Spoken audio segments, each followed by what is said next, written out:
C'est avec plaisir de pouvoir être avec vous ce soir et on va aborder un certain nombre de sujets à la fois sur l'aspect patrimonial et la fiscalité. On va commencer par présenter chacun nos cabinets. Donc, pour ma part, à USA France Financial, nous sommes une équipe de maintenant 11 Français et un Américain basés à Philadelphie, Los Angeles et Miami. Et on permet aux cadres, aux entrepreneurs français qui sont basés ici aux États-Unis de pouvoir gérer leurs problématiques financières. Donc, ça prend bien évidemment en considération tous les aspects, que ce soit de succession, de retraite, de protection familiale, de placement, tous les aspects qui puissent avoir un impact sur notre futur financier. On est capable d'apporter une valeur ajoutée. Et cela, qu'on reste pour le reste de notre vie ici aux États-Unis ou qu'on rentre un jour en France ou ailleurs, nous avons cette capacité d'ajouter cet élément de flexibilité ou de portabilité si besoin est.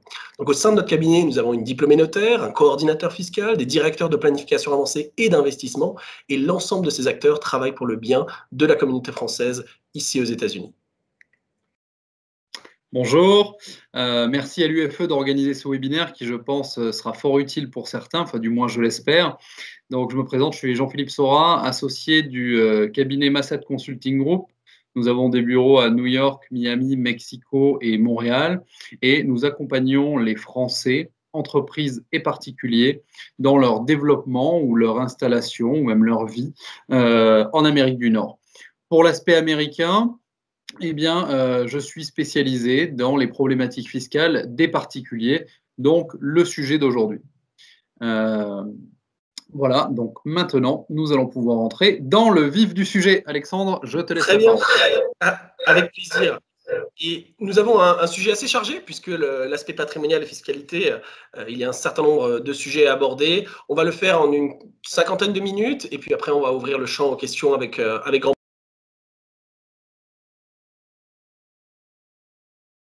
On ne t'entend plus, tu es en mute.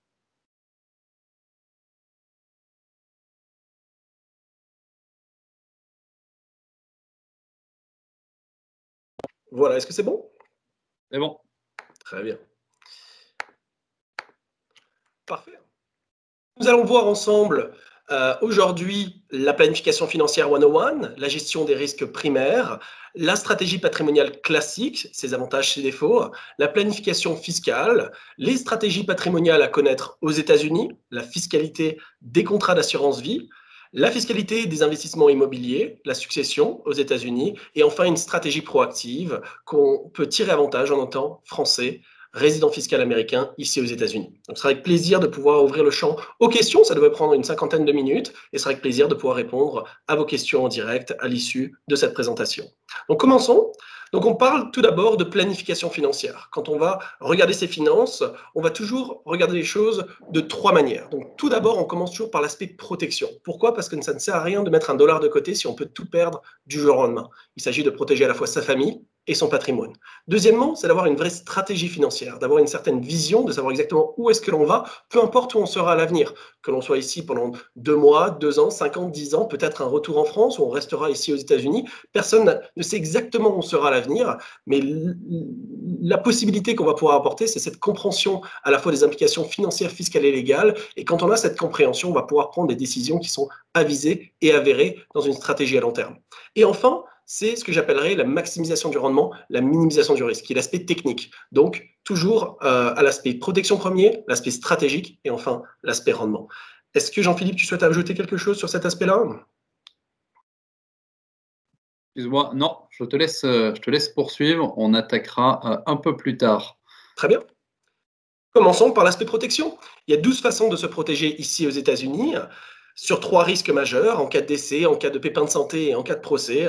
Donc commençons tout d'abord par l'aspect procès. Ce sont les 3 premiers éléments qu'on appelle property and casualty, donc l'assurance auto, l'assurance rental or homeowners, et également ce qu'on appelle l'umbrella policy aux États-Unis, qui est tout simplement la responsabilité civile.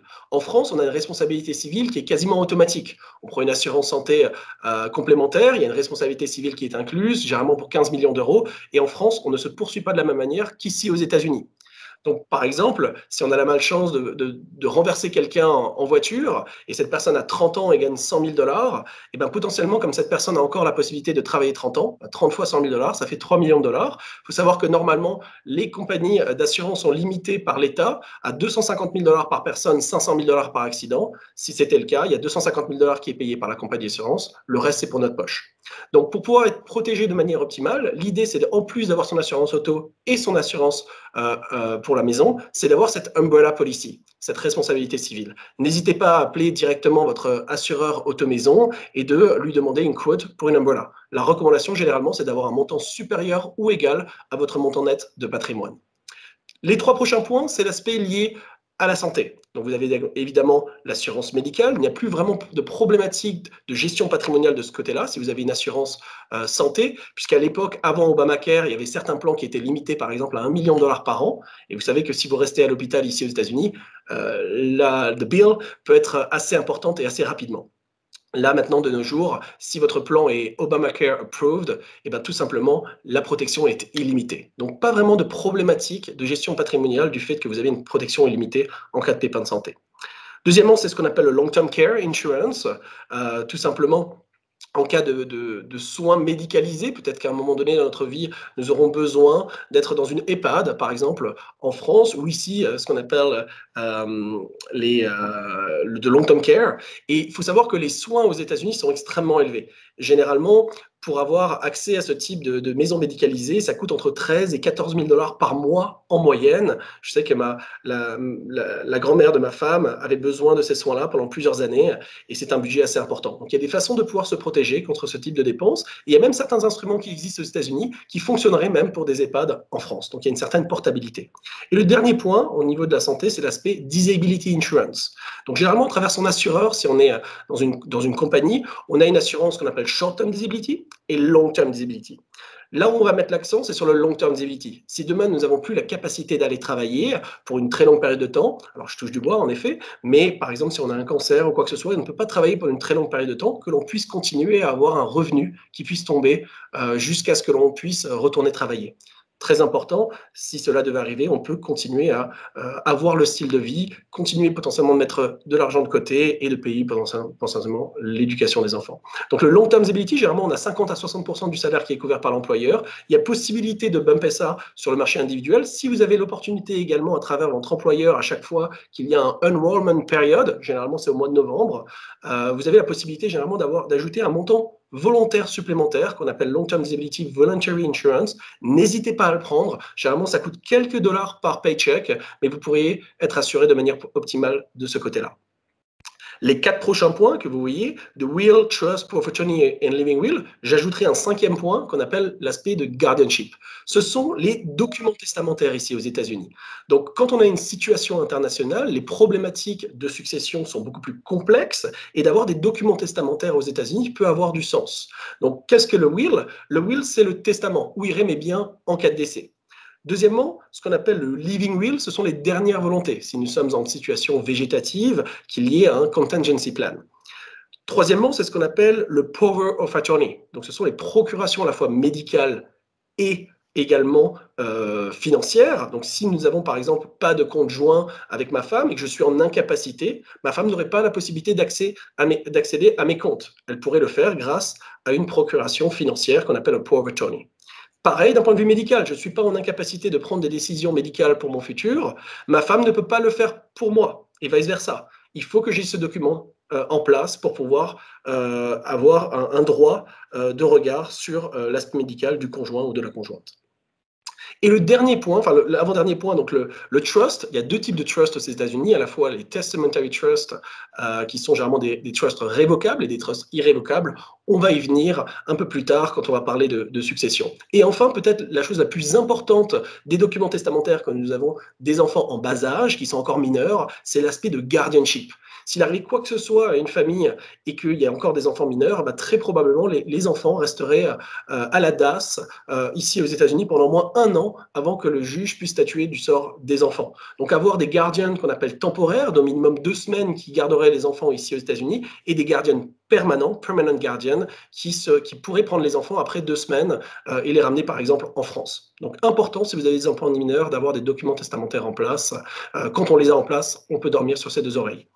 Le point suivant, c'est ce qu'on appelle buy and sell agreement. Si vous avez un business et vous avez des partenaires, une des raisons numéro 1 aux États-Unis qu'un business fail, c'est parce que le buy sell agreement n'est pas écrit, donc c'est le rachat de parts, n'est pas écrit de manière optimale et n'est pas funded de manière optimale. Donc avoir de l'assurance invalidité, de l'assurance décès pour pouvoir racheter les parts des partenaires et ne pas se retrouver en situation de difficulté, par exemple en cas de divorce, décès ou autre. Très important si vous avez un business. Et enfin, c'est l'aspect de life insurance. Il y a 2 types de life insurance ici aux États-Unis. Il y a l'assurance décès pure, qui va pouvoir permettre d'avoir un capital pour les héritiers en cas de décès. Généralement, c'est un temps limité, 5 ans, 10 ans, 15 ans, 20 ans. Et il y a également ce qu'on appelle le permanent life insurance. C'est de l'assurance vie permanente, où il y a une épargne, un petit peu à la française, mais également il y a une assurance décès attachée. Donc, c'est un double rôle, à la fois de laisser une assurance décès qui, elle, maintenant, est permanente pour le reste de notre vie, qui ça sera donné à nos bénéficiaires, et également, il y a une partie d'épargne. On va y venir. Cet instrument peut jouer potentiellement un rôle clé dans nos solutions patrimoniales ici aux États-Unis. Donc voilà l'ensemble des 12 façons de pouvoir se protéger. L'idée, c'est d'être dans le vert le plus rapidement possible, parce que s'il arrivait un pépin dans ces catégories-là, votre futur patrimonial pourrait être affecté pour le reste de votre vie. Donc maintenant qu'on a parlé de l'aspect de la protection, on va passer à l'aspect stratégique, d'avoir une vraie stratégie financière. Commençons par la stratégie dite classique, ou j'appellerais à la française. C'est la stratégie avec laquelle on a tous été éduqués d'une certaine manière. Donc en d'autres termes, je vais essayer d'illustrer la chose, c'est que tout simplement en phase d'accumulation, pendant que l'on travaille, on a l'espoir potentiellement de mettre de l'argent de côté, de le diversifier dans différentes classes d'actifs, en immobilier, en financier, dans le 401k, en cash à la banque, etc. On va se diversifier, on va essayer de faire grandir nos patrimoines de manière exponentielle pour qu'un jour, nous puissions faire appel à notre patrimoine pour générer des revenus pour le reste de notre vie. Et puis, à un moment donné, on va essayer de réduire peut-être l'impact fiscal pour assurer la succession derrière. Donc, et ce qui restera sera donné aux enfants. Je pense que vous me suivez, j'imagine, donc l'accumulation, de diversification, puis vivre des revenus, et enfin ce qui restera sera donné aux enfants. C'est la stratégie classique. Il faut savoir que c'est la meilleure stratégie à mettre en place en France. Il n'y a pas d'autre alternative. Mes parents qui ont 66, 67 ans, qui sont à la retraite, ont du patrimoine, un petit peu d'immobilier, un peu de financier, ils vivent des revenus et vont faire ça pour le reste de leur vie. C'est la meilleure stratégie à mettre en place en France. La problématique de cette stratégie-là, c'est que si le but du jeu, c'est de garder le style de vie, malheureusement, cette stratégie est vouée à l'échec. Elle est vaine, je peux croiser les doigts autant que je veux pour mes parents, ça va être extrêmement compliqué pour eux de garder le style de vie. Pourquoi? Parce que qu'on le veuille ou non, quand on partira à la retraite, on va faire face à une vingtaine de risques qui va mettre tellement de pression au quotidien que ça va être extrêmement compliqué de garder le style de vie. Je ne vais pas faire l'ensemble des 20 risques, mais je vais mettre en exergue les 5 majeurs. Premièrement, c'est la longévité. Le fait que maintenant, de nos jours, on peut vivre une très longue vie. On touche du bois, on l'espère. Nos arrière-grands-parents vivaient peut-être 2-3 ans à la retraite et décédaient de par l'espérance de vie. Vous n'avez pas la possibilité d'avoir une retraite telle qu'on la connaît de nos jours. Maintenant, comment on va pouvoir potentiellement vivre 20 ans, 30 ans, 40 ans, 50 ans à la retraite? Eh bien, il va falloir avoir la possibilité de pouvoir générer un revenu pour le reste de notre vie. Et donc, ainsi, le plus grand risque à la retraite, c'est le risque de longévité d'un point de vue patrimonial, puisque plus on est en vie, plus ça va être un coefficient multiplicateur de tous les autres risques. Deuxièmement, c'est l'inflation. Tous les 15-20 ans, on divise par 2 le pouvoir d'achat. Tous les 30-40 ans, on divise par 4. Donc, il va falloir trouver une solution pour augmenter nos revenus chaque année, pour garder le style de vie. Troisièmement, c'est la taxation. Il faut savoir qu'aux États-Unis, nous sommes dans un bas historique. Nous sommes à 37% au taux marginal supérieur. Il y a 3 ans, on était encore à 39,6%. On s'attend potentiellement, avec les démocrates qui sont passés au pouvoir, d'une augmentation des impôts de la marge supérieure qui repasserait potentiellement à 39,6%. Dans les années 70, nous étions à 70%. Et dans les années 30, nous étions à 93%. Au taux marginal supérieur. Donc historiquement, nous sommes très bas. Si dans les décennies à venir, nous voyons une augmentation à nouveau, on se rapproche de cette moyenne ou médiane historique, évidemment, notre net serait impacté négativement. Et enfin, c'est la volatilité. C'est le risque en lui-même. Pour générer du revenu à l'heure actuelle, il faut prendre un certain montant de risque. Et il y a 2 aspects. Tout d'abord, ce qu'on appelle l'ordre des rendements, ou en anglais, ce qu'on appelle the sequence of return. Il faut savoir que le jour où on part à la retraite, les règles financières changent du tout au tout. Si on regardait la performance d'un de vos investissements, par exemple un 401k, et que dans les 10 dernières années, vous avez généré 5% de rendement annuel, Et bien, peu importe l'ordre des rendements, plus 10, moins 4, plus 20, moins 2, etc., si la moyenne à la fin de ces 10 ans est de 5%, peu importe l'ordre des rendements. Mais le jour où vous partez à la retraite, l'ordre des rendements va être clé. Parce que si la première année, par exemple, vous avez généré 40% de rendement, imaginez que vous avez 1 million de dollars, vous souhaitez avoir par exemple 5% de rendement et il y a 20% d'impôt, capital gains, et vous allez avoir 40 000 dollars net, 4% net de revenus. Si la première année, votre patrimoine augmente de 40% et que vous passez de 1 million à 1 million 400 000 et que vous souhaitez générer 40 000 dollars de revenus, très probablement votre stratégie sera gagnante pour le reste de votre vie. À l'inverse, si on prend sa retraite en 2007-2008 et que notre patrimoine passe de 1 million à 700 000 dollars parce qu'il y a une chute de 30% de notre valeur patrimoniale, eh ben, à la fin de l'année, quand on aura pris ces 40 000 dollars pour vivre, donc 700 000 moins 40 000, il nous reste 660 000 dollars à la fin de l'année. Ben, l'année suivante, pour pouvoir revenir sur nos pieds, il va falloir générer 50% de rendement pour revenir sur nos pieds, pour pouvoir continuer la stratégie patrimoniale qu'on aura voulu mettre en place pour le reste de notre vie. Je ne connais pas beaucoup de retraités qui disent à leur époux ou épouse, ben, écoute chérie, on a fait tout ce qu'il fallait pendant toute notre vie, mais maintenant on a voulu prendre notre retraite, il y a eu un crash du marché financier immobilier, je suis désolé, mais pour revenir sur nos pieds, on va aller au casino, on va choisir rouge ou noir, et si l'on gagne, on pourra revenir sur nos pieds l'année dernière, mais si on perd, malheureusement, on n'aura plus vraiment de revenus pour le reste de notre vie. Je ne connais pas beaucoup de retraités qui prendraient le risque nécessaire de prendre assez de risques pour revenir sur ses pieds le plus rapidement possible et continuer leur stratégie patrimoniale pour le reste de leur vie.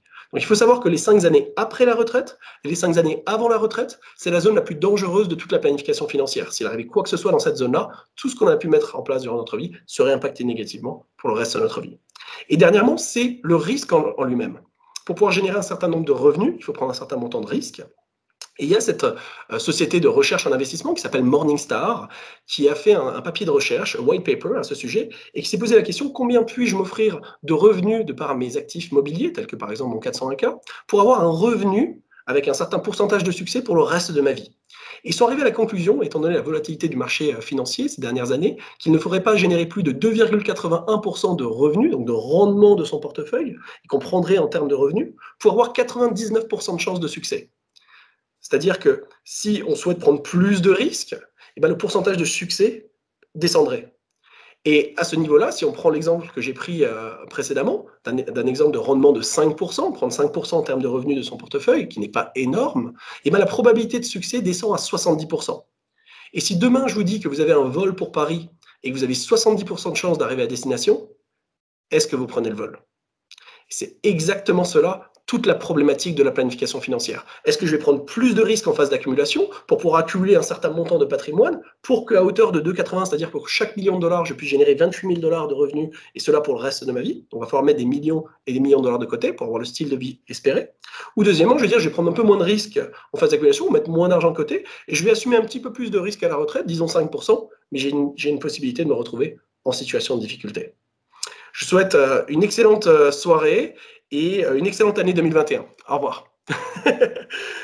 On va voir ensemble que on a une vraie opportunité à être ici aux États-Unis. Et en plus, j'ai mis que 5 risques en effet en exergue. Il y a encore 15 autres risques supplémentaires, quelques l'augmentation du coût de la santé, ainsi de suite à prendre en considération. Mais le fait d'être résident fiscal américain ici, peu importe où vous serez dans 2 mois, dans 2 ans, dans 20 ans, peu importe si vous rentrez en France ou vous restiez, vous avez l'opportunité de gérer vos finances de manière beaucoup plus proactive et ainsi faire face à l'ensemble de ces risques et de se retrouver dans une bien meilleure position, de générer plus de revenus, payer moins d'impôts, prendre moins de risques et assurer sa succession.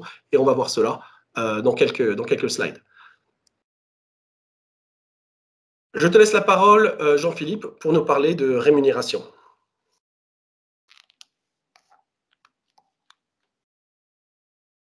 Jean-Philippe, je crois que tu es en mute. Merci, oui, effectivement, j'étais en mute.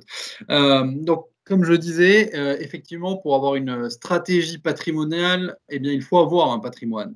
Alors, comment fait-on? Il y a plusieurs possibilités. La majorité des personnes qui nous écoutent aujourd'hui sont salariés, donc on connaît le salaire et puis on met une partie de côté pour justement créer son patrimoine. Pour les entrepreneurs qui sont là, ou les investisseurs, on va avoir de la distribution de profits par le versement de dividendes qui vont être taxés à des taux différents des salaires, bien souvent des taux qui vont être plus avantageux. On va avoir des rémunérations pour certains qui vont se faire via de l'equity, donc des stock options. Est-ce qu'on doit les lever? Quelle va être la fiscalité attachée? Au moment de la vente, comment est-ce que ça va se passer? On a encore une fois des taux d'imposition différents. Et puis, des capital gains qui pourront se faire soit sur des titres, soit sur des investissements type immobilier.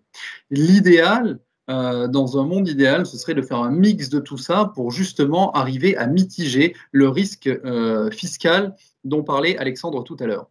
Je reviens un peu sur ce que disait Alexandre à propos du buy and sell agreement. Il est très important effectivement d'en rédiger un. Parce qu'il y a le risque qu'il a soulevé tout à l'heure. Il y a aussi un risque fiscal et vraiment un risque totalement monétaire, même de votre vivant. Donc, vous pouvez, certains d'entre vous sont entrepreneurs, ont des petits business, ont des associés. Vous pouvez trouver des buy and sell agreements sur Internet. Attention, je conseille toujours de passer par des avocats quand il s'agit de rédiger ce type de documents. Parce que sur le moment, quand tout va bien avec un associé, eh ben, c'est super, mais le jour où ça va mal, où plus personne ne se parle, ce sera très compliqué. Voilà. Maintenant, Alexandre, je te laisse la parole pour les stratégies financières de bucketing et flooring. Très bien. Merci Jean-Philippe. Donc, il faut savoir que la stratégie à la française, d'un point de vue américain, on appelle cela ce qu'on appelle probability-based. C'est la stratégie classique à la française et connue sous le nom de probability-based. À cela, je souhaite vous présenter aujourd'hui 2 stratégies patrimoniales à ajouter à cette stratégie de probability-based, et la combinaison de ces 3 stratégies fait que vous allez pouvoir être dans une meilleure position. Premièrement, il y a la stratégie qu'on appelle de bucketing et la stratégie qu'on appelle de flooring. Donc, qu'est-ce que cela signifie? Alors, on va le voir dans un deuxième temps. Et pour introduire la partie de flooring, je vais introduire un instrument qui existe aux États-Unis qu'on appelle un income annuity. Donc, voilà à quoi cela ressemble. Je vais prendre une couleur, disons du orange. Donc, qu'est-ce qu'un income annuity? Donc, tout simplement, je vais prendre l'exemple de quelqu'un qui a par exemple 50 ans, peu importe, qui va pouvoir positionner 100 000 $ dans un contrat d'annuity, ici aux États-Unis. Et il y a certaines compagnies qui vont vous garantir, par exemple, 2 fois en 10 ans, donc vous doublez votre argent en 10 ans, on va faire fois 2,5 en 15 ans. Donc, par exemple, si quelqu'un peut attendre entre 50 ans et 65 ans, donc 15 ans plus tard, ces 100 000 $ sont garantis d'augmenter à 250 000 $, de par la garantie exposée ici. Mais ce qui est intéressant, c'est que quand on positionne 100 000 $ et qu'on a cette garantie minimum d'augmentation, c'est qu'en fait, cet argent reste investi sur le marché financier. Et si le marché financier se porte bien et qu'on est par exemple à 500 000 $, on prendra 500 000 $ en considération. Si c'est 400 000, on prendra 400 000. Mais si j'ai plus que 100 000 ou 0, je suis garanti 250 000 $. Donc c'est comme si on investissait sur le marché financier, mais qu'un filet de sécurité. Et quand on arrivera à sa 65 ans, l'idée, l'objectif de cet instrument, c'est de pouvoir créer un revenu garanti pour le reste de sa vie. Donc, par exemple, sur une base de 150 000 $, pour quelqu'un qui a 65 ans, les taux à l'heure actuelle sont proches de 5, 5,5%. Je vais prendre 5% pour l'exemple. Vous avez 5% de revenus garantis pour le reste de votre vie. Donc, 5% de 250 000 $, ça fait un chèque de 12 500 $ par an pour le reste de votre vie. En d'autres termes, si vous positionnez 100 000 $ maintenant, peu importe le montant, et que vous avez la possibilité d'attendre 15 ans, et bien vous avez un rendement garanti de 12,5% à vie sur le montant que vous avez mis dedans si vous avez attendu 15 ans, et c'est le worst case scénario. On ne peut pas être dans un scénario pire que celui-ci. Si vous aviez 500 000 $, si la base est 500 000 $, 500 000 $ à 5%, ce serait 25 000 $ par an pour le reste de votre vie.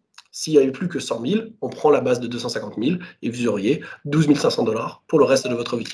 D'un point de vue fiscal, l'avantage, c'est que dans toute la phase d'accumulation, il n'y a aucun impôt à payer. Et le jour où on commence à toucher ce chèque de 12 500 $, eh ben, l'IRS, le fisc américain, va couper en deux votre chèque. Il y aura une partie de votre chèque qui sera considérée comme le capital que vous avez investi, qui ne sera pas taxable, et une partie qui sera considérée comme les intérêts. Et pour calculer ce montant-là chaque année, l'IRS va calculer votre espérance de vie. Pour un homme de 65 ans, l'espérance de vie est de 83 ans. Et donc, les intérêts seront étalés sur 83 ans. Donc, l'avantage fiscal, c'est d'avoir un déferrement fiscal pendant une très longue période de temps. Et le jour où je dois m'acquitter de l'impôt, je vais encore étaler cela pendant une très longue période de temps. D'où l'avantage fiscal. L'avantage de planification financière, c'est qu'on va garantir 3 choses. 1, on va garantir le montant qu'on va mettre dedans. on va garantir une accumulation minimale et on a tout l'upside potentiel du marché. Et dernièrement, on a un revenu garanti pour le reste de notre vie et qui annihile complètement le risque de longévité et to outlive our money. Okay. C'est un très bon fit généralement de positionner ces annuities au sein d'un IRA. Donc si par exemple vous avez un 401k à l'heure actuelle et que vous partez de votre employeur, pour la simple raison que vous changez d'employeur ou que vous prenez votre retraite ou que vous repartez en France, votre 401k maintenant, il y a des options à sa disposition de le transférer vers un IRA, un Individual Retirement Account, sans impact fiscal, et d'y positionner ce que vous souhaitez, dont notamment ce type d'instrument, et ainsi réduire l'impact fiscal sur le long terme, garantir des revenus, avoir des suppléments de revenus garantis, et de profiter toujours de l'upside potentiel du marché. Donc voilà un type d'instrument qui peut exister aux États-Unis, qui peut rentrer dans la stratégie qu'on appelle de flooring. Donc, en quelques mots, qu'est-ce que sont que ces deux stratégies, à la fois le flooring et le bucketing? Eh bien, la stratégie de flooring, c'est la compréhension que dans notre vie, nous avons deux types de dépenses. Nous avons à la fois les dépenses de base, qu'on appellerait paycheck, c'est-à-dire que c'est quelque chose de très personnel. Pour certaines personnes, certaines personnes se sentent confortables avec 3 000 $ par mois, d'autres 10 000, d'autres 15 000, d'autres 20 000, peu importe. Chaque personne se sent confortable avec un certain montant de revenus et de dépenses pour des dépenses de base. Puis, deuxièmement, tout ce qui serait au-delà, ce sont les dépenses qu'on appelle discrétionnaires, c'est le fun money ou ce qu'on appellerait le playcheck. Donc, si on peut avoir à la retraite un revenu garanti pour le reste de notre vie, pour nos dépenses de base, on va se sentir très confortable pour le reste de nos dépenses, de le dépenser comme du fun money pour les enfants, les petits-enfants, pour voyager, se faire plaisir. Pour le reste de notre vie. Donc l'idée de la stratégie de flooring, c'est d'avoir des revenus garantis pour les autres. On va le voir plus tard, on va refaire un point. Il y a 5 sources de revenus, à la fois la sécurité sociale française, la sécurité sociale américaine, les complémentaires de retraite françaises. Quatrièmement, les defined benefit plans, si vous avez encore la chance d'avoir une pension de votre employeur à l'heure actuelle. Et enfin, les income annuities que nous venons de voir ensemble. Si le cumul de ces 5 sources de revenus fait que vous avez un revenu garanti pour notre vie pour les dépenses de base, maintenant on va pouvoir passer à la deuxième étape, qui est la stratégie de bucketing. Une stratégie de bucketing, c'est tout simplement la compréhension qu'à la retraite, on va passer par plusieurs phases.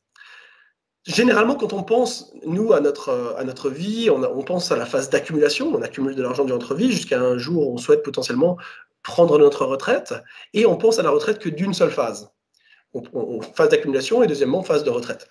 Mais en fait, à la retraite, on va très probablement passer par 3 phases. La première phase, c'est ce qu'on appellerait les go-go years. C'est là où on a encore la vitalité, la mobilité, la motricité, de l'argent. Les enfants, les petits-enfants, on souhaite voyager, on va dépenser pas mal d'argent. En tout cas, on espère pouvoir le faire un maximum et on espère, on touche du bois, que cette période puisse durer le plus longtemps possible. Et puis malheureusement, petit à petit, on va passer par cette deuxième période qu'on appelle les slow-go years. Perdre en mobilité, en motricité, se replonger dans les livres ou dans Netflix et commencer à dépenser un petit peu moins d'argent. Et enfin, malheureusement, c'est la dernière phase de notre vie, ce qu'on appelle les no-go years, où les pépins de santé vont se développer, on va commencer à être alité, et évidemment, les coûts liés à la santé augmenter de manière exponentielle. Donc, en termes de dépenses à la retraite, c'est comme une courbe du sourire. On va dépenser plus d'argent en début d'année, enfin en début de retraite, puis un peu moins d'argent, et de nouveau plus d'argent en fin de vie, avec des problématiques également de succession. Donc, l'idée, c'est de pouvoir dédier un certain nombre d'actifs à certaines phases de notre retraite. Et ainsi, si on le fait, on va pouvoir potentiellement générer plus de revenus, payer moins d'impôts, prendre moins de risques et assurer sa succession. On va le voir ensemble. Passons à la fiscalité, notamment des contrats d'assurance vie. Jean-Philippe. Et tu es en mute, au cas où. À chaque fois, je suis en mute, excusez-moi. Donc, voyons maintenant les éléments qui composent ce patrimoine. La majorité d'entre vous, bien souvent, en tout cas chez mes clients, vous avez des contrats d'assurance vie français, peut-être un petit contrat qui a été ouvert avant de partir, ou sinon certains en ouvrent même alors qu'ils sont aux États-Unis, ou d'autres vont hériter d'un contrat d'assurance vie parental. Eh bien, il faut savoir que le fisc américain ne traite pas les contrats d'assurance vie français, et d'ailleurs la plupart des contrats d'assurance vie étrangers, comme des contrats d'assurance vie. D'un point de vue américain. En effet, la plupart des contrats d'assurance vie français sont simplement des placements qui grossissent à l'abri de l'impôt. Donc, vous générez des revenus, vous avez mis de l'argent, vous générez des revenus, on n'a pas d'impôt. Côté américain, mais on n'a aucune notion d'assurance pure. Donc, côté américain, eh bien, le fisc va considérer que finalement, ce sont des placements financiers purs et simples. Et donc, vous imposez tous les ans sur la prise de valeur de votre contrat. Le calcul est très simple. On prend valeur 31 décembre, moins valeur 1er janvier, moins d'éventuels abondements que vous auriez fait sur le contrat, et vous vous retrouvez imposé aux États-Unis sur le résultat de ce calcul. Alors, il y a deux possibilités. Principalement, je ne vais pas rentrer dans tous les détails parce que c'est assez complexe, soit on a cette imposition de manière annuelle, soit il y a une option, et de dire à l'IRS, je ne veux pas me faire imposer tous les ans, mais uniquement lorsque j'aurai un événement taxable. Alors cette option est très bien quand on est là sur du court terme, mais elle est moins bien quand on a une velléité de s'installer de manière permanente aux États-Unis ou lorsqu'on est green card ou encore citoyen américain. Pourquoi? Parce que, en fait, le jour où vous aurez ce fameux événement taxable, eh bien, il va falloir détricoter complètement tout votre contrat, remonter à l'origine du contrat, donc, si vous y avez souscrit pendant que vous étiez aux États-Unis ou à votre arrivée aux États-Unis, et tous les ans, refaire le calcul des plus et des moins, de tout ce qui aurait dû être imposé chaque année, et des impôts afférents, évidemment, et calculer des intérêts de retard. Donc, si vous avez un événement taxable 2 ans après votre arrivée aux États-Unis, ce n'est pas très grave. Mais si vous l'avez 30 ans après votre arrivée aux États-Unis, à ce moment-là, on remonte 30 ans en arrière, on calcule les gains qui étaient réalisés sur votre contrat il y a 30 ans, puis il y a 29 ans, puis il y a 28 ans, et chaque année, on calcule les intérêts de retard qui viennent s'accumuler. Donc, à la fin, il ne vous restera, pour ainsi dire, rien. Donc, certains d'entre vous se disent, bon, de toute façon, moi, ça m'est complètement égal, parce que oui, j'ai des contrats en France, mais je ne les ai pas déclarés. Donc, je n'ai aucun risque. Alors là, méfiez-vous, puisqu'il y a un échange automatique d'informations entre les institutions financières françaises et l'IRS, du moment, évidemment, que vous leur avez dit que vous habitez aux États-Unis. D'ailleurs, et si ça n'est pas fait, hein, vous vous retrouvez avec des pénalités qui vont être d'à minima 10 000 $ par contrat non déclaré, avec un maximum de 50% de la valeur du contrat. Donc, ça peut coûter très cher. D'ailleurs, cette règle s'applique à l'ensemble de vos actifs financiers étrangers, du moment que leur valeur cumulée à n'importe quel moment de l'année a dépassé 10 000 $. Qu'est-ce que ça veut dire? C'est très simple. Prenons un exemple. Vous avez deux comptes deux comptes en France, donc, parce que dans l'actif financier, on va comprendre les assurances-vie, les comptes courants, les PEL, les PEA, les livrets A, tout ce que vous voulez, que vous possédez en France. D'accord? Donc, prenons deux comptes. Vous avez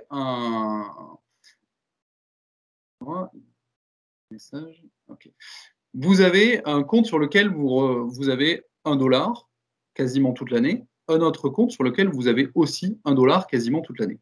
Sur le premier compte, vous recevez un virement de l'équivalent de 9 000 $, et puis au mois de mars, et le lendemain, vous le revirez à quelqu'un. Donc vous, dans votre tête, bon, bah, il n'y a eu qu'$1 sur le compte. Sauf qu'à un moment, on a eu un pic à 9 000 $.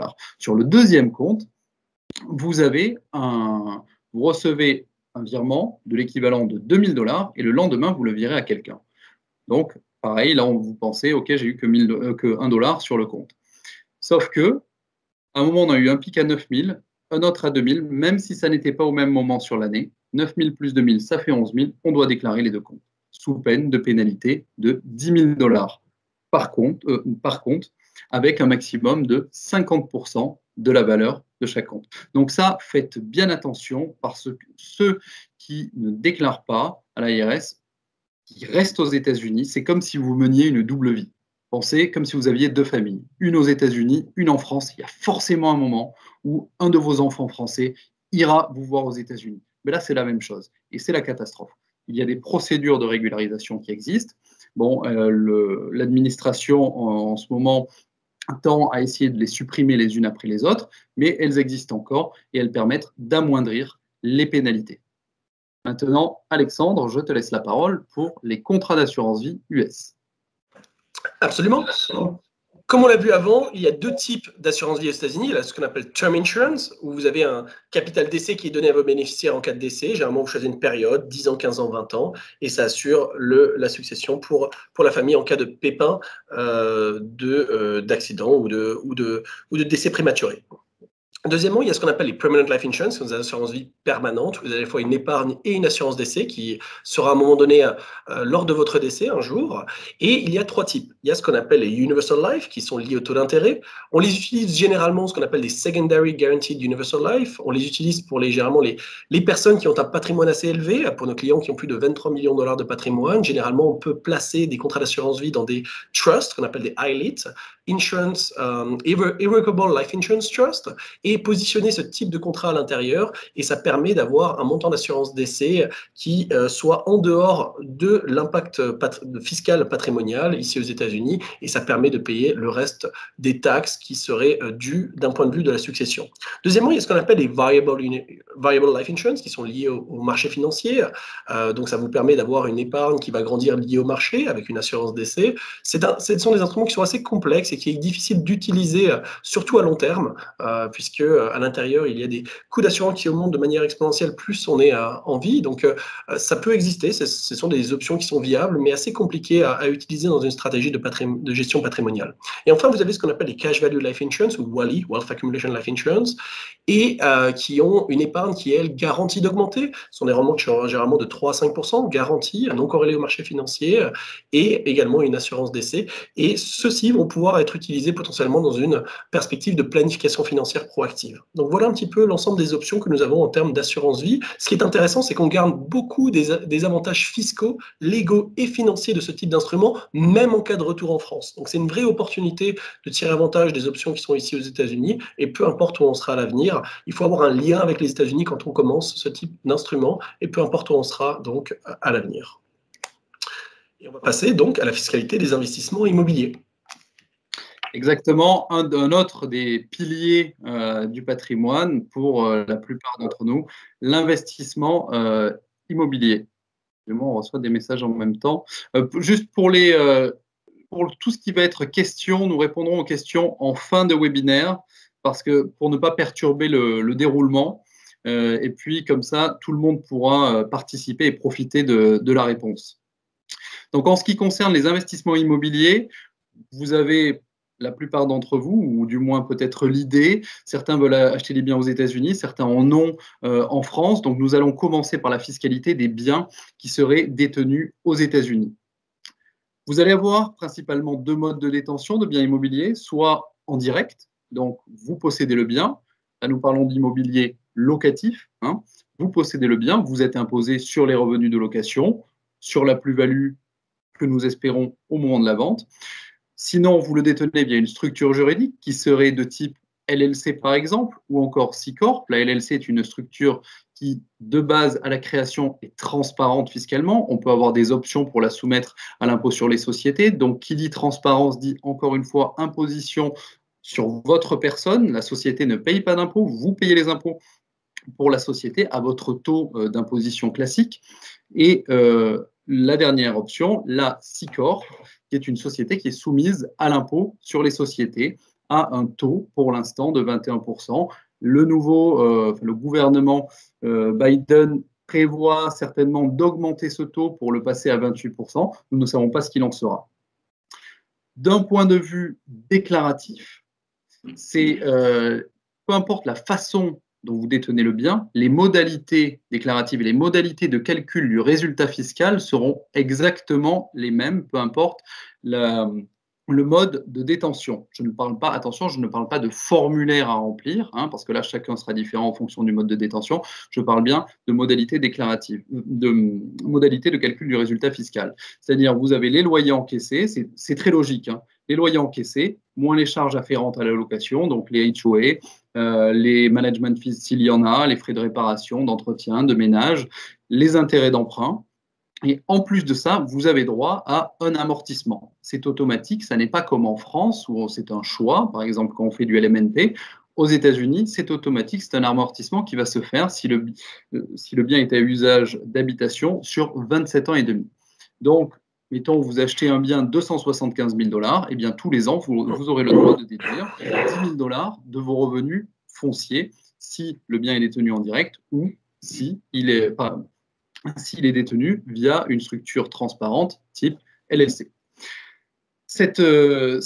cet amortissement, en général, va vous faire passer en perte fiscale. Pour ceux qui ont des biens et qui ne sont pas en perte fiscale sur leurs biens locatifs américains, ne sautez pas au plafond, ce n'est pas forcément une erreur de votre CPA, ça peut aussi peut-être dire que vous avez réalisé un excellent investissement, c'est-à-dire que vous avez acheté un bien très bas et que vous le louez très bien, donc tant mieux pour vous.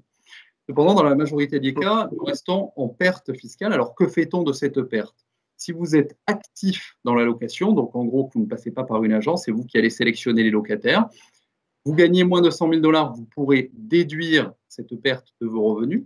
Pour des revenus qui seraient compris entre 100 et 150 000 $, pour chaque dollar de perte, vous pourrez déduire 50 centimes. Et au-delà de 150 000, vous ne pouvez plus déduire, à moins que vous soyez considéré par l'ARS comme un agent immobilier. Pas forcément avoir la carte d'agent immobilier, mais être considéré par l'ARS comme un agent immobilier, c'est-à-dire vous consacrer au moins 750 heures par an à votre parc immobilier. Donc là, il faut quand même avoir un certain volume et c'est une notion qui est assez contrôlée par l'ARS. Donc celle-ci, je la laisse de côté. Donc si vous ne pouvez pas déduire votre perte fiscale, elle n'est pas perdue. Vous la cumulez tous les ans, elle va s'additionner et au jour où vous vendez le bien, elle va s'imputer sur la plus-value que vous allez réaliser. Donc, diminuer votre imposition sur la plus-value. Impôt sur la plus-value qui sera compris dépendant de vos revenus globaux incluant cette fameuse plus-value.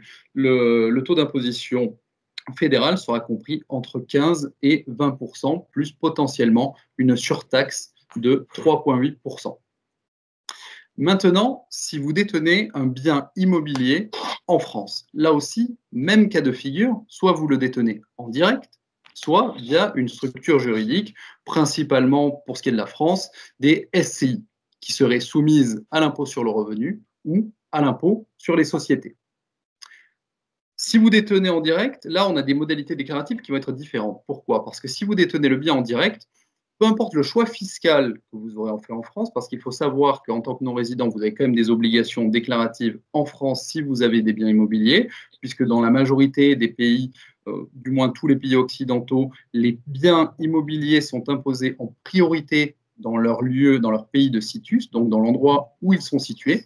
Et puis après, vous déclarez vos revenus fonciers dans le pays dans lequel vous habitez. C'est du moins le cas pour les États-Unis. Donc, si vous avez pris des options fiscales en France, notamment le LMNP, ou que vous avez acheté via un investissement Pinel, par exemple, vous oubliez tout ça lorsque vous passez l'Atlantique au niveau déclaratif. D'accord? Vous payez vos impôts en France, côté américain, on déclare ça selon les modalités américaines que je viens de citer, avec simplement une durée d'amortissement qui, là aussi, est automatique, qui sera différente, qui sera de 30 ans.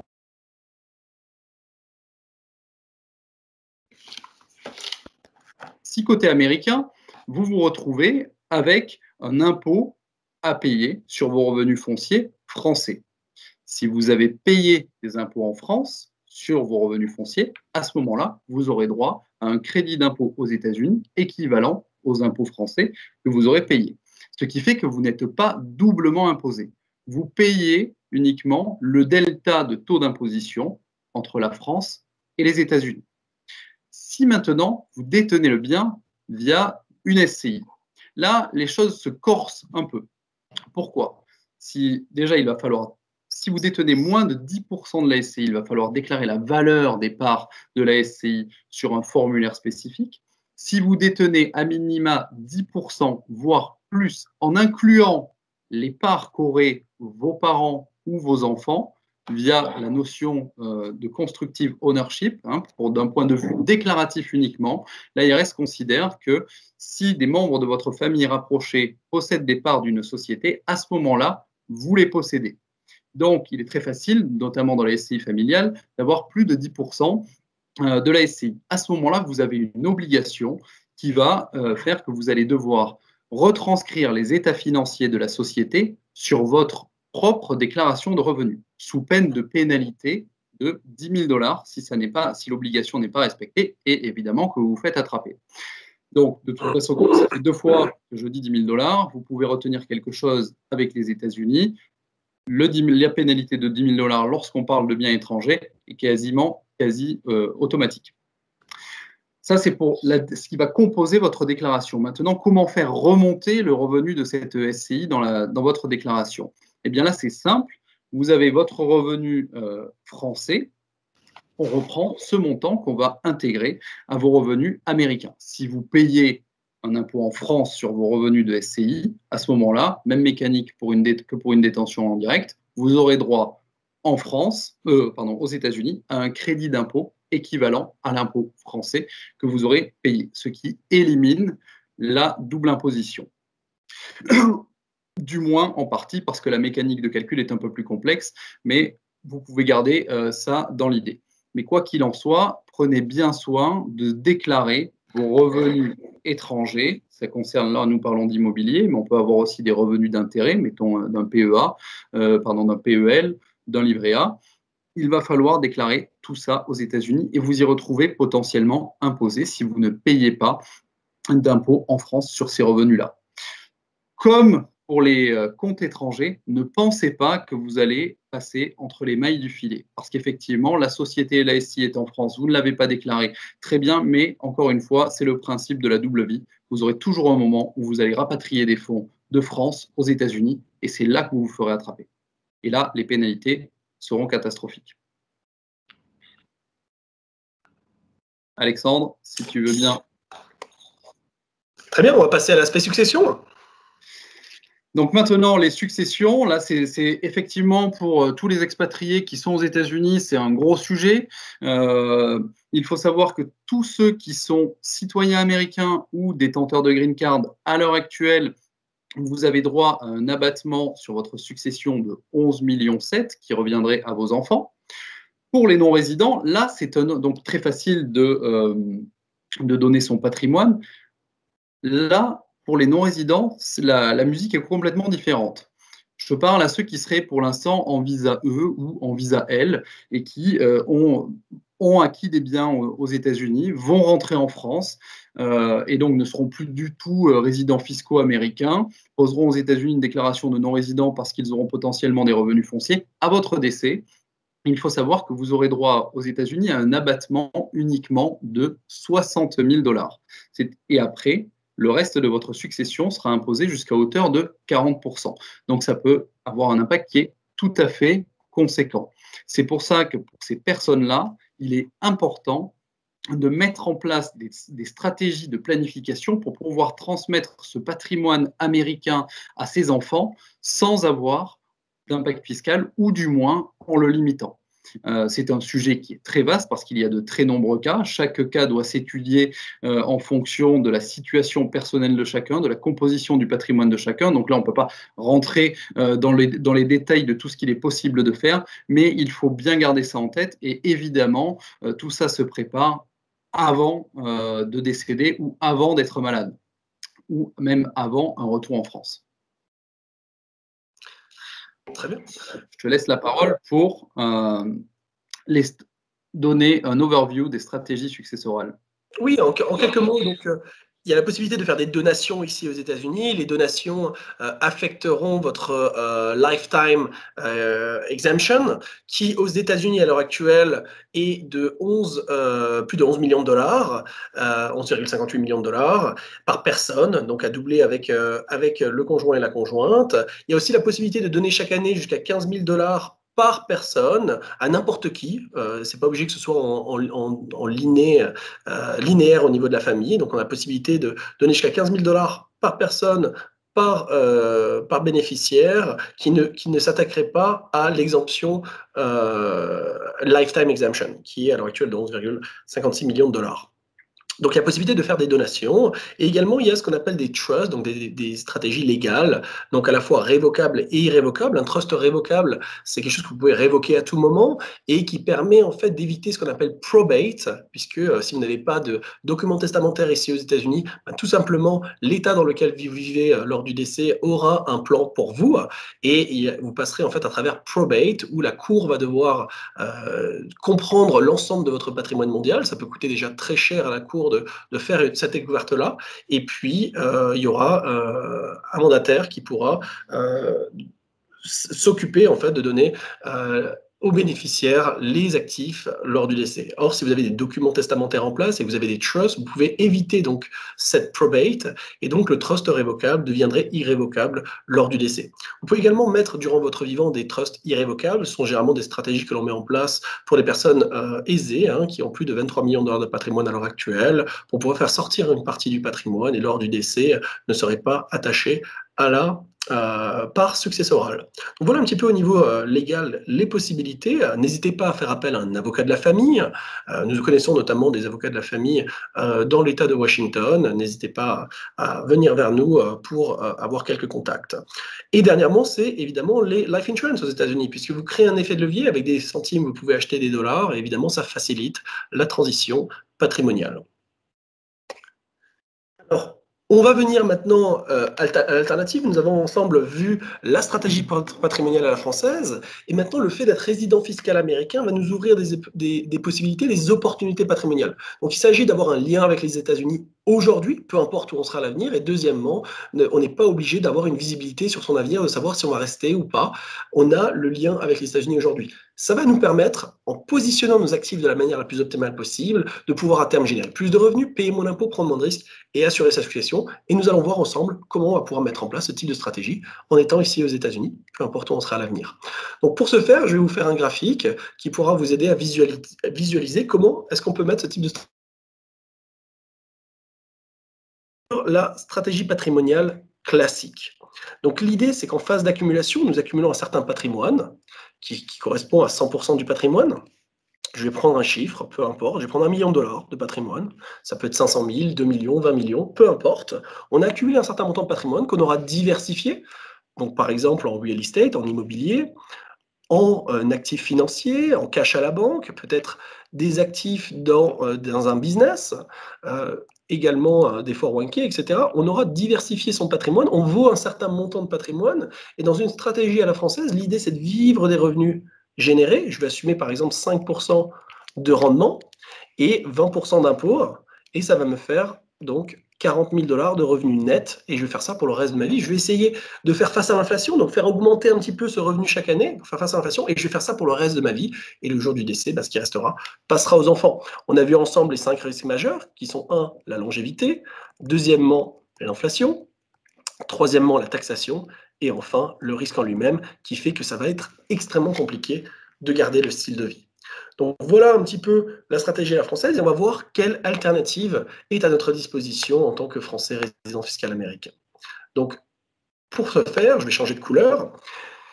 Au lieu d'avoir $1 million ici, l'idée c'est d'avoir que 800 000 $ dans l'ensemble de ces classes d'actifs et d'avoir un autre actif ici de 200 000 $ qui fait également partie de mon patrimoine. Donc j'ai un total également de $1 million, mais visuellement, je positionne cet actif indépendamment des autres actifs. Pourquoi? Parce que celui-ci va avoir 3 caractéristiques majeures. Un, il va avoir un rendement qui est plus fort que l'inflation, c'est du 3 à 5%. Ce n'est pas un actif sur lequel on va s'attendre à générer du 10, 20, 30% de rendement. Son rôle, c'est de générer un rendement plus fort que l'inflation, 3 à 5%.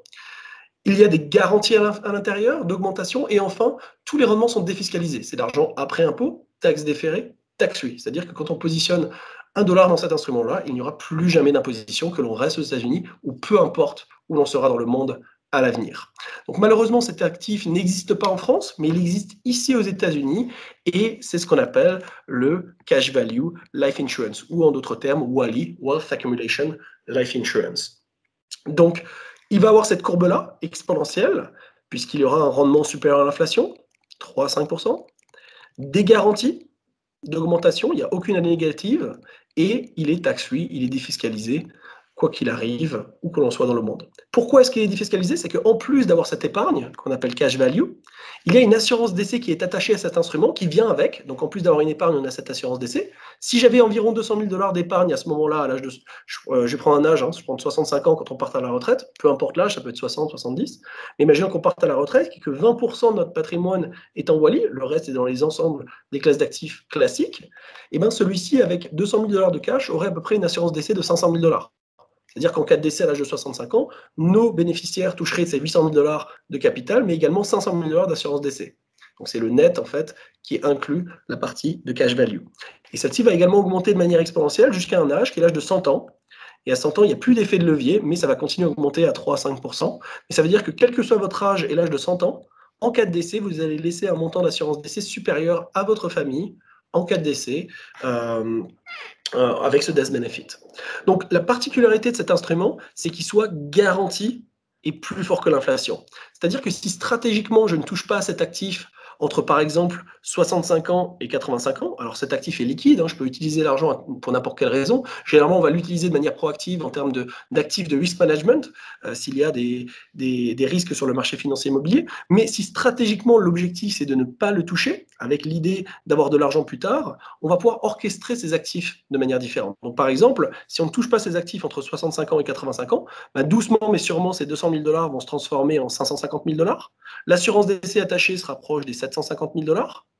Comme on a la garantie d'avoir un actif plus tard ici pour pouvoir finir nos vieux jours, si on revient sur notre stratégie de bucketing, là, dans cet exemple-là, j'ai pris 2 phases. J'ai pris la première phase 65-85, qui sont l'équivalent des go-go years / slow-go years, et enfin, à 85 ans, la partie slow-go years / no-go years. Et donc, si j'ai pu garantir ma fin de vie, avec assez d'argent pour finir mes jours, et en cas de décès, je laisserai 750 000 $ au lieu de 1 million de $, comme j'ai garanti à la fois d'avoir assez d'argent pour la succession, mais également pour mes vieux jours, et bien les 800 000 $ ici, je peux les voir, les orchestrer de manière différente. Au lieu de les garder le plus sûr possible et ne vivre que des intérêts, je vais pouvoir les utiliser, les orchestrer de manière plus active et ainsi dépenser à la fois le capital et les intérêts. Parce que lorsque j'aurai tout dépensé potentiellement de ces actifs-là, il me restera 550 000 $ à l'âge de 85 ans qui est tax-free pour pouvoir finir nos jours et en cas de décès, 750 000 $. Donc faisons les maths. Si par exemple, j'ai donc 800 000 $ et que chaque année, je prends 1/20 de ces 800 000 $ qui est mon capital. Donc, si je fais 800 000 $ divisé par 20 ans, ça veut dire que je prends 40 000 $ de mon patrimoine, de mon capital. Et également, il faut que j'assume les revenus, puisque j'ai assumé que mon patrimoine me génère du 4% net. La première année, 800 000 $ à 4% net d'intérêt, ça me fait 32 000 $. D'accord avec moi, 4% net, 800 000 $, ça fait 32 000 $ d'intérêt. Ce qui me fait un revenu total de 72 000 $ la première année, comparé à 40 000. Sur 20 ans, ça fait 40 à 60% de revenus supplémentaires. Et ainsi, la problématique de l'inflation est complètement annihilée, puisque générer plus de revenus, et même une inflation à 2, 3, 4%, on a complètement annihilé le risque d'inflation, puisqu'on a généré 40 à 60% de revenus supplémentaires stratégiquement. Deuxièmement, c'est l'aspect de la taxation. Dans la stratégie numéro 1, la différence entre 50 000 et 40 000 $, on aura payé 10 000 $ en impôts pour le reste de sa vie. Dans la stratégie numéro 2, je pars déjà sur une base de 8 000 $ d'impôts à payer, puisque je n'ai que 800 000 $ qui est à risque et taxable. Et petit à petit, comme j'ai moins de capital, je vais générer moins d'intérêts, donc je vais payer moins d'impôts. Après 10 ans, j'ai plus que la moitié, donc j'aurai plus que 4 000 $ à payer. Et après 20 ans, j'ai plus d'impôts à payer. Et je me retrouve avec un actif complètement tax-free. Sur 20 ans, dans la stratégie numéro 1, 20 fois 10 000 $, j'aurais payé 200 000 $ en impôts. Alors que dans la stratégie numéro 2, 20 fois 4 000 $, qui est la moyenne, j'aurais payé que 80 000 $ en impôts. J'ai déjà réduit, sur les 20 premières années, 60% l'impact fiscal. Et si je suis encore en vie dans la stratégie numéro 1, après 85 ans, je vais continuer à payer mes 10 000 $ d'impôts pour le reste de ma vie. Dans la stratégie numéro 2, je me retrouve avec un actif complètement tax-free et je n'ai plus jamais d'impôts à payer.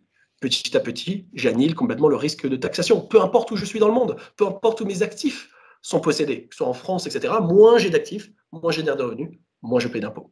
Et enfin, c'est l'aspect risque, puisque dans la stratégie numéro 2, j'ai déjà que 80% de mon patrimoine à risque comparé à 100%. Et donc, s'il est arrivé quelque chose dans les 5 années après la retraite et 5 années avant la retraite, je suis déjà moins exposé au risque. Et les premiers actifs que je vais dépenser ici, c'est mes actifs les plus risqués. Mes actions, puis mes stock options, mes obligations et à terme également mon immobilier pour pouvoir me trouver dans une situation complètement sécurisé. Et petit à petit, je réduis le risque. Donc, qu'est-ce que j'ai pu déjà accomplir avec cette première stratégie qu'on a vue ensemble de bucketing? J'aurais généré plus de revenus, j'aurais payé moins d'impôts, j'aurais pris moins de risques et j'aurais assuré ma succession. Et enfin, on va tirer avantage de cette deuxième stratégie qu'on a vue ensemble, qui est l'aspect de flowing. Et donc, au lieu d'avoir 800 000 $ ici, l'idée, c'est d'avoir que 600 000 $ et d'avoir cet autre actif que nous avons vu ensemble, qui est également de 200 000 $, qui représente ce qu'on appelle les annuities, les income annuities qu'on a vu ensemble, qui va pouvoir être fondé généralement par avoir mis de l'argent de côté durant notre vie dans les 401k, les transformer à terme dans un IRA et positionner ces annuités. Et par exemple, sur une base de 200 000 $, on a vu qu'un revenu garanti de 5% pourrait nous avoir un revenu garanti de 10 000 $ à vie. Si j'ajoute à cela des revenus garantis tels que la sécurité sociale française et américaine, où par exemple on peut s'attendre à peu près 35 000 $ de revenus à la retraite, du cumul des deux, ça voudrait dire qu'on a un chèque total garanti de 45 000 $ par an. Si par exemple pour la stratégie financière de cette personne se dit que pour moi, si je peux avoir 4 000 $ par mois garantis pour le reste de ma vie, cette stratégie patrimoniale est en phase avec les objectifs de cette personne. Elle va pouvoir avoir des revenus garantis pour le reste de notre vie pour ses dépenses de base. C'est ce concept qu'on appelle de paycheck. Et ces 600 000 $ ici pourront être vus comme ce playcheck, qui est le fun money. C'est de pouvoir vraiment dépenser notre argent pour voyager, les enfants, les petits-enfants, et surtout le faire dans les années les plus cruciales de notre retraite, qui sont les premières années de notre retraite. C'est dans ces go-go years, quand on a la vitalité, quand on peut en profiter. C'est à ce moment-là qu'on va pouvoir avoir l'opportunité de dépenser notre argent. Et maintenant, on peut le faire sur 5 ans, sur 10 ans, sur 15 ans, sur 20 ans, avec une totale liberté de dépenser cet argent-là, parce que quand on aura épuisé ces ressources-là, il nous restera 550 000 $, taxes à dépenser pour le fun money à nouveau, si on a encore la vitalité à l'âge de 85 ans, au-delà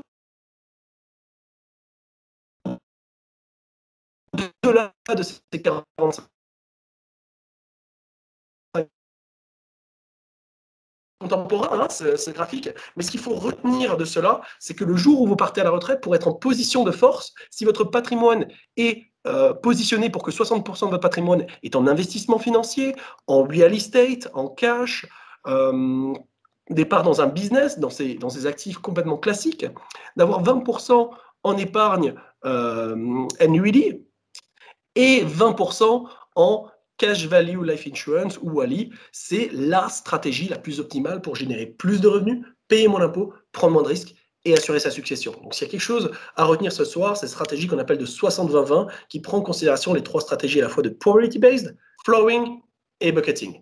Et refaisons un point avant qu'on passe aux questions. Donc l'aspect flooring, les 5 sources de revenus, la sécurité sociale française, américaine, les complémentaires de retraite, les Defined Benefit Plans, qui sont les pensions d'employeurs, si vous avez encore la chance d'avoir des revenus garantis qui arriveront de vos employeurs, et également les Income Annuity. Le cumul de ces 5 font que vous avez un revenu garanti pour le reste de votre vie. Et enfin, maintenant avec le reste, on va pouvoir utiliser le WALI, la Cash Value Life Insurance pour la fin de vie. On peut y attacher également des riders de long-term care, c'est-à-dire qu'on peut accéder à l'assurance décès en amont de son décès pour payer les frais de long-term care soit aux États-Unis, soit en France en termes d'EHPAD, et le reste passerait tax-free à sa famille en termes d'assurance décès. Et comme on a pu mettre ça en place pour la dernière fin de notre vie, et bien maintenant, le reste de nos actifs, les liquidités, les investissements financiers et immobiliers peuvent permettre d'être complètement utilisés, à la fois le capital et les intérêts, pour vraiment jouir de notre vie et de notre retraite un maximum. Je vous remercie pour votre attention. Et